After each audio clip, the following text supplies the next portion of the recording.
안녕하세요. 정보와 커뮤니케이션 A반 일상을 더욱 알차게 채워줄 나의 서재라는 주제로 책을 소개할 김수경이라고 합니다.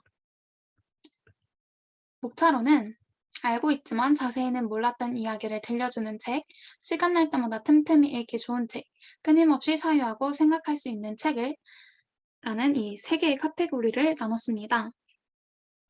우선 첫 번째 카테고리에서는 책에서 말하는 주제를 우리가 알고는 있었지만 제대로 알지 못한다고 생각하는 것들에 대해서 이야기를 해주는 책을 가지고 왔고요.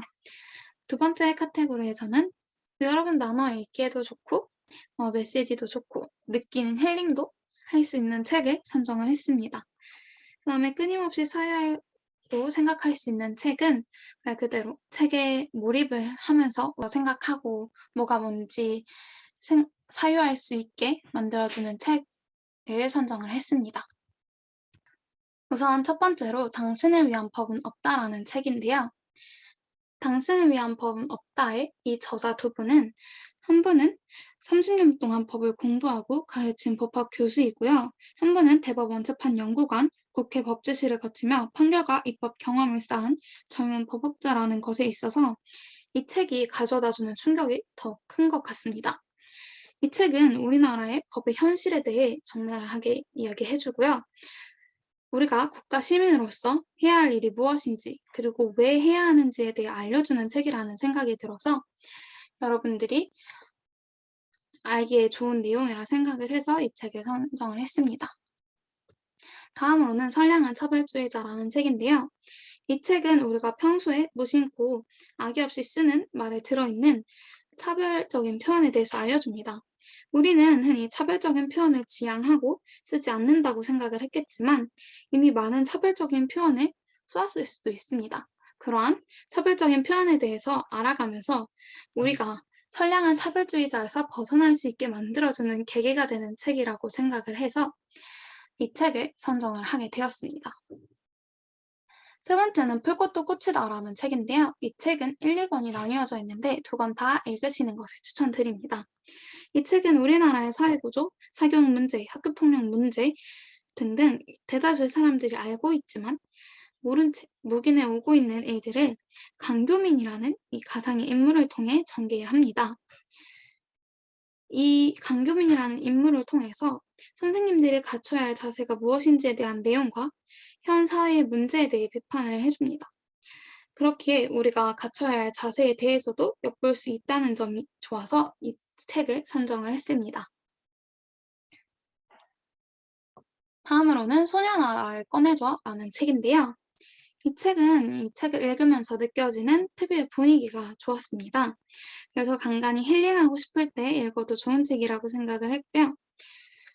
이 책은 주인공인 시지가 소년 얼을 만나 생기게 된 이 사랑이란 감정, 그리고 그 감정을 이 소녀 시지가 소화해내는 그런 이야기를 해주는데요.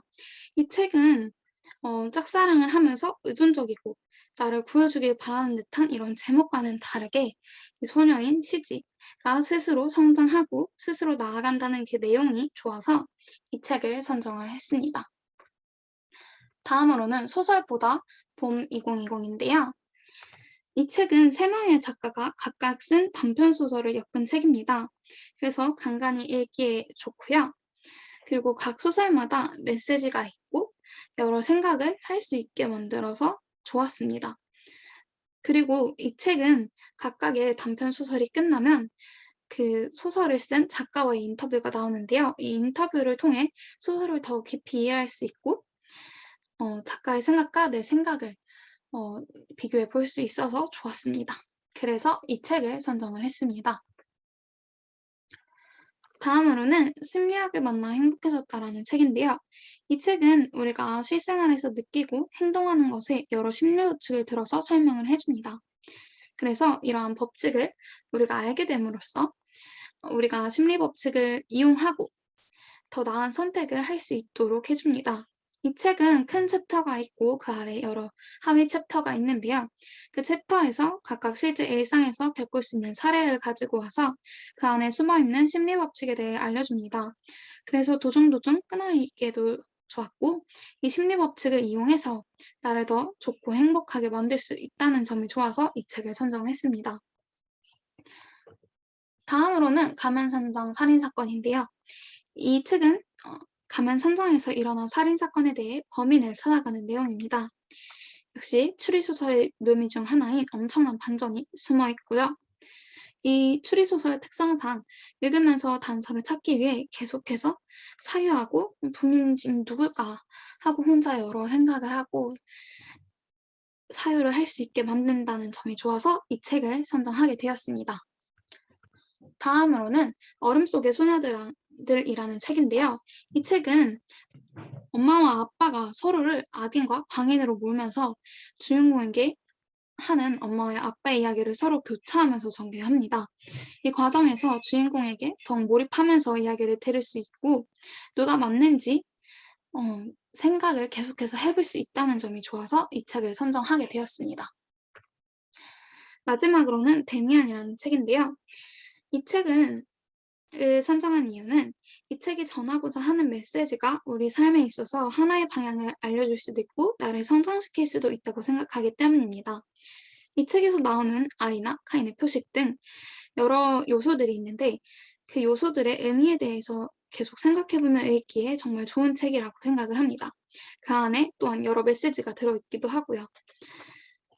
그러한 과정을 통해서 우리가 사유하고 생각할 수 있게 만들 것이라고 생각을 해서 이 책을 선정했습니다. 제가 선정한 책들이 여러분의 일상을 더욱 알차게 채워주길 또 소망을 하면서 발표를 마무리하겠습니다.